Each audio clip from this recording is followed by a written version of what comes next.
ನಗುವಿನ ಒಡೆಯ power star Puneeth Rajkumar 50ನೇ ವರ್ಷದ ಹುಟ್ಟುಹಬ್ಬದ ಸಂಭ್ರಮ. ಈ ಹಿನ್ನೆಲೆಯಲ್ಲಿ ಅವರ ಸಮಾಧಿಗೆ ಗುಲ್ಬರ್ಗದಿಂದ ಅಭಿಮಾನಿಗಳು ಬಂದಿರುವಂಥದ್ದು, ರಾಜ್ಯದ ಬೇರೆ ಬೇರೆ ಜಿಲ್ಲೆಗಳಿಂದನೂ ಕೂಡ ಬಂದಿರುವಂಥದ್ದು. ನಾನೀಗ ಅಭಿಮಾನಿನ ಮಾತಾಡಿಸ್ತಾ ಹೋಗ್ತಿದ್ದೀನಿ.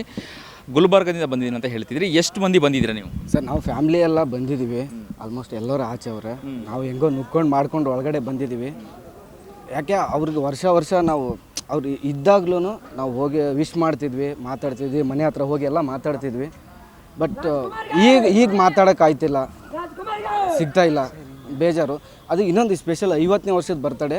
ಹಂಗಾಗಿ ನಾವು ಊರಲ್ಲೇ ಎಲ್ಲ ಕೆಲಸ ಮಾಡೋದು, ಎಲ್ಲ ಊರಲ್ಲೇ ಇರೋದು. 50ನೇ ವರ್ಷ ಸ್ಪೆಷಲ್ ಅಂತೇಳ್ಬಿಟ್ಟು ನನ್ನ ಫ್ಯಾಮ್ಲಿ ಎಲ್ಲ ಕರ್ಕೊಂಬಂದಿದ್ದೀನಿ ಆಚೆ ಅವರೇ. ಅವ್ರಿಗೂ ಕರ್ಕೊಂಬಂದು ದರ್ಶನ ಮಾಡಿಸ್ತೀನಿ ಸರ್. ಅವರು ಅಂದರೆ ಒಂದು ಸ್ಪೆಷಲ್ ಸರ್. ಅಪ್ಪು ಅಂದ ತಕ್ಷಣ ನಿಮಗೆ ಮೊದಲಿಗೆ ನೆನಪಿಗೆ ಬರುವಂಥದ್ದು ಏನು? ಯಾವುದು? ದೇವರು. ಅವ್ರು ಇದ್ದಾಗೂ ದೇವರು, ಇಲ್ಲದೆ ಇದ್ದಾಗೂ ದೇವರು, ಅವ್ರು ಯಾವಾಗಲೂ ದೇವರು. ಅಪ್ಪು ಅಂತ ಬಂದಿರೋದು, ನಾವೊಂದು ತಾಯಿನ ಯಾವ ಥರ ಪ್ರೀತಿ ಮಾಡ್ತೀವೋ ಆ ಥರ ನಿಜವಾಗ್ಲೂ ಅಪ್ಪು ದೇವರು. ನೆಕ್ಸ್ಟ್ ದೇವರು ಸರ್. ಇದಕ್ಕೆ ಬಿಟ್ಟರೆ ಬೇರೆ ವರ್ಲ್ಡ್ ಮಾತಾಡೋದು ಏನಿಲ್ಲ ಸರ್. ದೇವರು. ಏನು ಹೇಳ್ತೀರಾ? ಅಪ್ಪು ಅವರು ಇವತ್ತು ನಮ್ಮೊಂದಿಗೆ ದೈಹಿಕವಾಗಿಲ್ಲ, ಮಾನಸಿಕವಾಗಿ ಎಲ್ಲರ ಮನಸ್ಸಲ್ಲೂ ಕೂಡ ಅವರು ನೆಲೆಸಿದ್ದಾರೆ. ಅವರ ಹಾಡಾಗಿರ್ಬೋದು, ಡೈಲಾಗ್ ಆಗೋದು, ಯಾವುದಾದ್ರೂ ಹೇಳೋದಾದರೆ ನೀವು?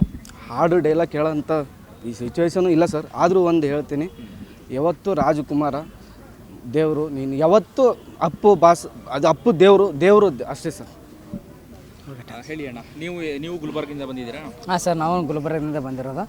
ನಾವು ಹೇಳ್ಕೊಡೋದು ಇಷ್ಟ ಏನು ಸರ್ ಏನಂದರೆ, ನಮ್ಮ ಬಾಸು ಯಾವತ್ತಿದ್ರು ನಮಗೆ ಹೇಳಿಕೊಟ್ಟಿರೋದು ಒಂದೇ ಅಂದರೆ, ಅವ್ರು ಹೇಳಿಕೊಟ್ಟಿರೋದೊಂದು ಸ್ಫೂರ್ತಿ ಏನಂದರೆ, ದೊಡ್ಡವರಿಗೆ ಗೌರವ ಕೊಡಿ, ಇನ್ನೊಂದು ದೊಡ್ಡವ್ರ ಮಾತು ಹೇಳೋದು ಕೇಳಿ. ಯಾವತ್ತಿದ್ದರೂ ನಮ್ಮ ಬಾಸು ಯಾವಾಗಾದರೂ ಒಳ್ಳೆಯವ್ರಿಗೆ ಸ್ಫೂರ್ತಿ ಮಾಡಿ ಕೊಟ್ಟಿದ್ದಾರೆ. ಜೈ ಬಾಸ್, ಜೈ ಬಾಸ್.